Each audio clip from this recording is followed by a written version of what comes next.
To be a truly great story, you got to have a great beginning. You got to get out of the gate strong if you're going to be a good book with a great story. And great beginnings, they hook you right at the beginning.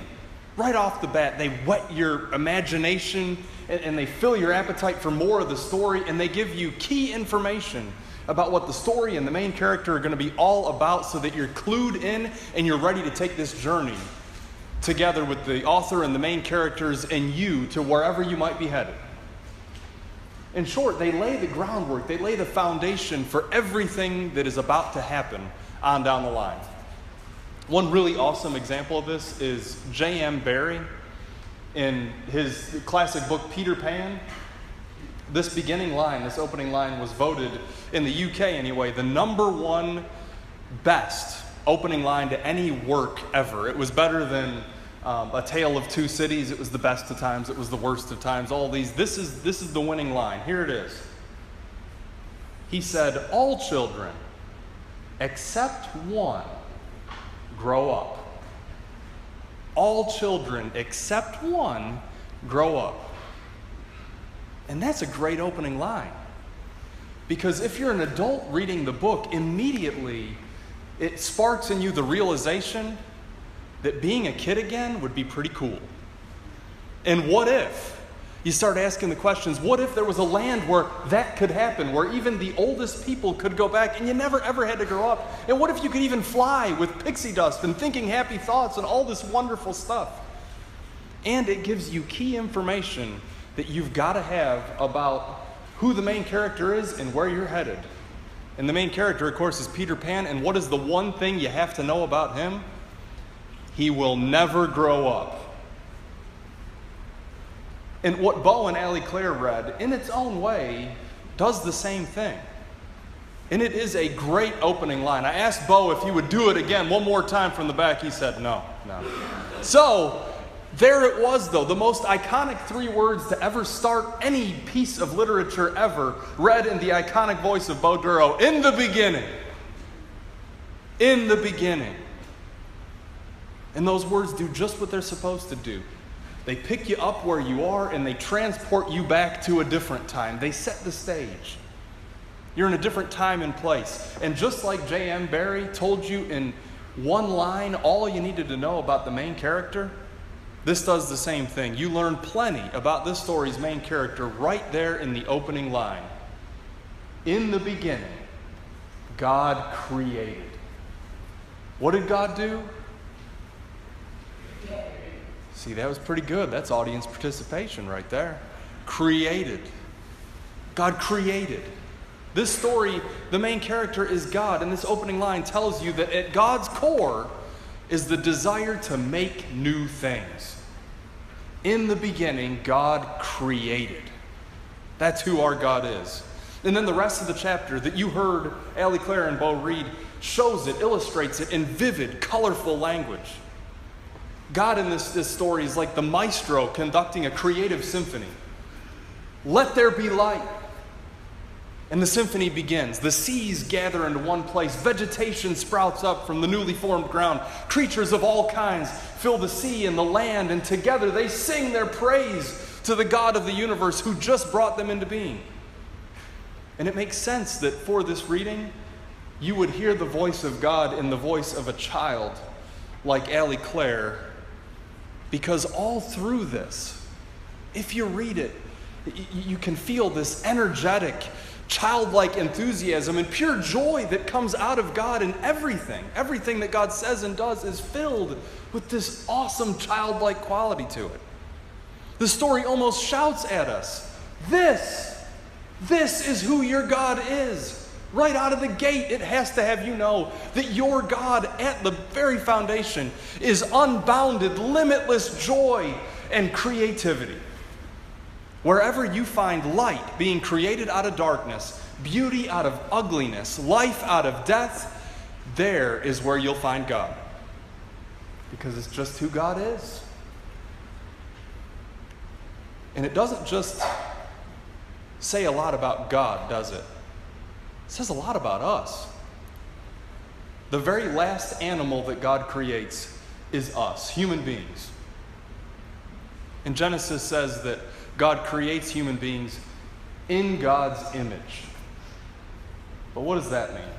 Well, the in the image language comes from ancient temple worship, where if you were building a temple to a random god or goddess, you would build that temple, and then right there in the middle of the temple, you would put an image of that god or goddess, usually a statue, but something you could look at, something you could touch and feel, something real, so that if you wanted to go into the temple to worship whoever, Aphrodite, you would go into the temple and go straight to that image, because that's where that god or goddess was represented. That's where the deity's presence was mediated to the people who came.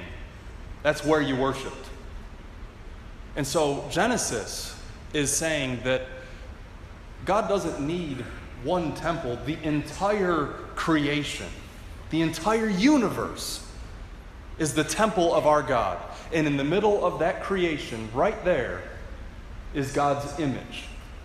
But instead of a dead, lifeless statue, at the middle of God's temple stands a living, breathing, speaking, feeling, creative image of God. Humanity, you and me. And so our job, in effect, is to mediate, is to extend God's presence to the rest of creation. And so Genesis is saying here, to put it another way, that at the creation, God invited us into a partnership. We're invited to share in God's creative power as the image of God to the world. We're invited to share God's creative responsibility. So like God, we're fruitful and we multiply and fill the earth. Like God, we have dominion over the earth. And that, in God's sense, means that it's our job to nurture and care for the creation and develop it. Not to leave it the same, not to keep it. We're not living in a garden, right? God asks us to build on, to innovate into this creation. Take what God has given on a macro scale and then go for it on a micro scale, right where we are. So God invites us to take the original creation and build on it. God wants us to create paintings and music and gardens and buildings and cities and businesses and cultures and social structures and relationships with others that give God glory.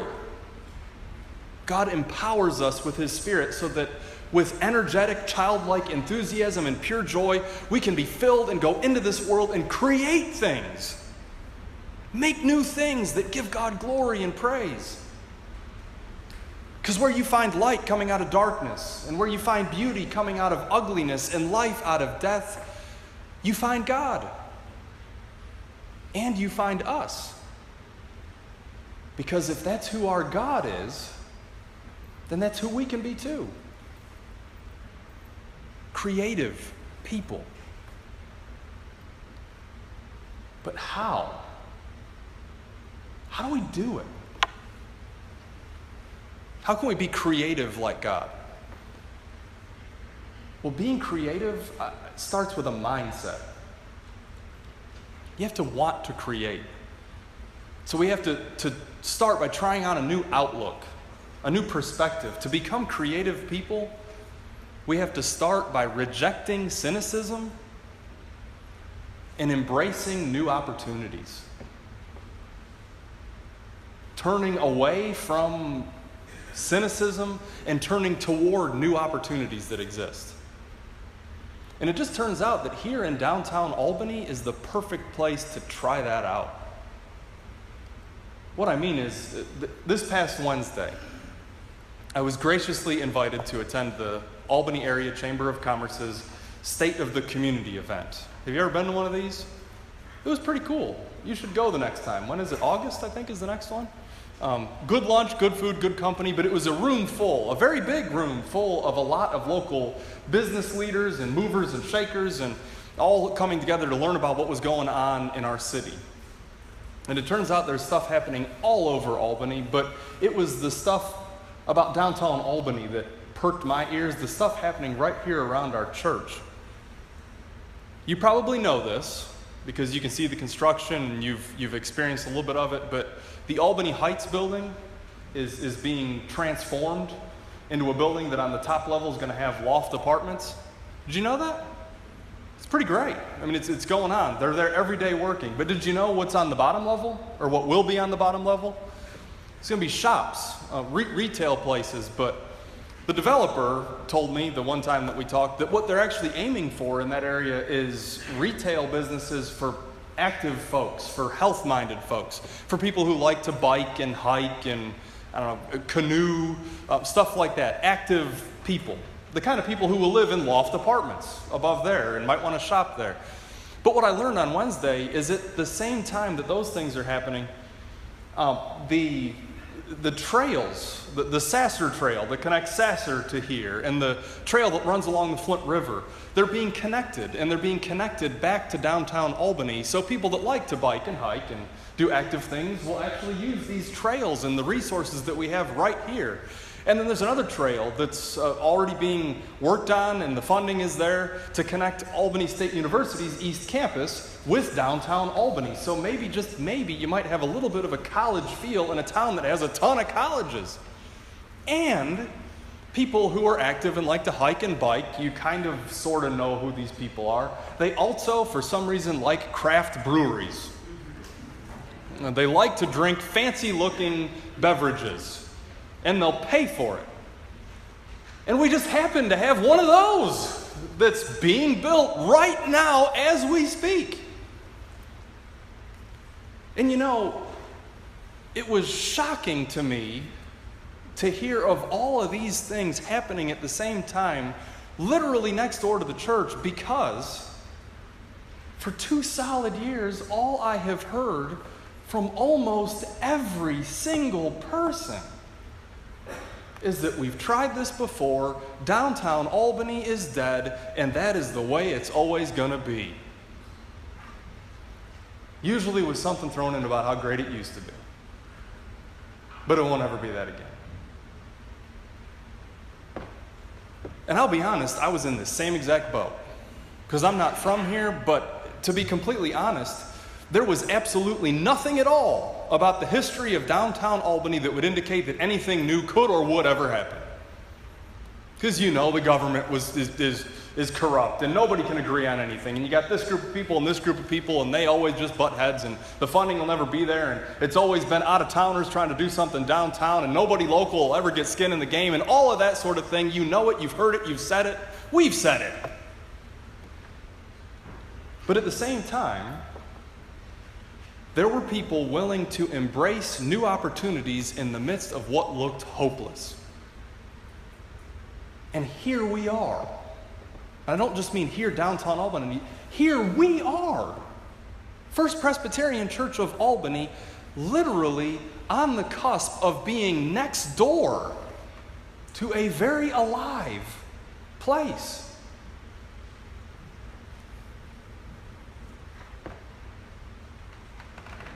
But not alive in the way it used to be. A different alive, because God rarely answers your prayer of, bring me back to life, Jesus, with the life that you had before. So it is new and it is different. But as a church, can we believe that a new thing really is going on? Can we move away from the well-rehearsed, almost memorized cynicism of our local culture and open our eyes and hearts to the opportunity God is opening up right here, right now? The opportunities God is giving us, this church, literally next door to this building where you now sit. The opportunities for ministry and mission and creatively engaging people we have not creatively engaged before, they're endless. The future of this church is wide open. It is wide open. It's ours to walk into. God has given it to us out of God's grace, because that's what God does. God creates new opportunities and invites you to walk into them. So our future is wide open if we're willing to follow God's lead and find our joy in creatively building new things.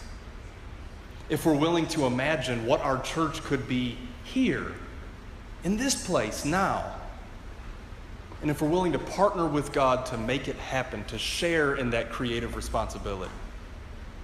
And of course, it's not just downtown. It's not just buildings and businesses and all that sort of thing. All these things are true for you, for your life. They're true for you and your relationships and everything about your existence.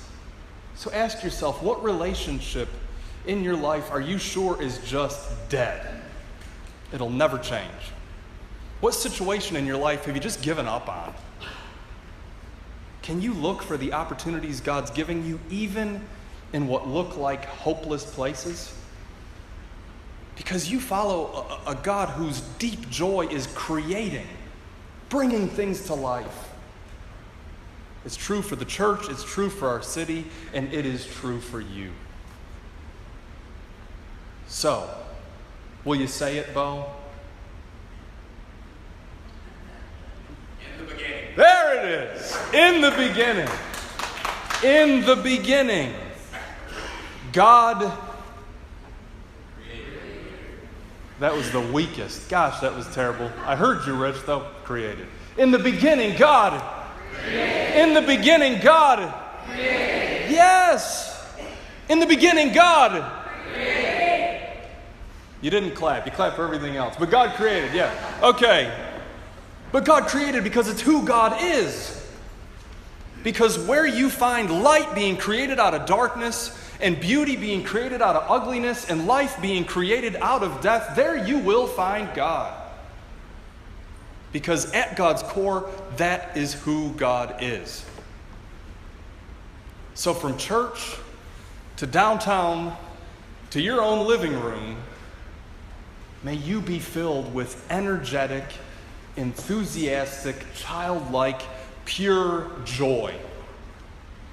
And may you be creative like God. And may it change everything for you and for this world. Amen.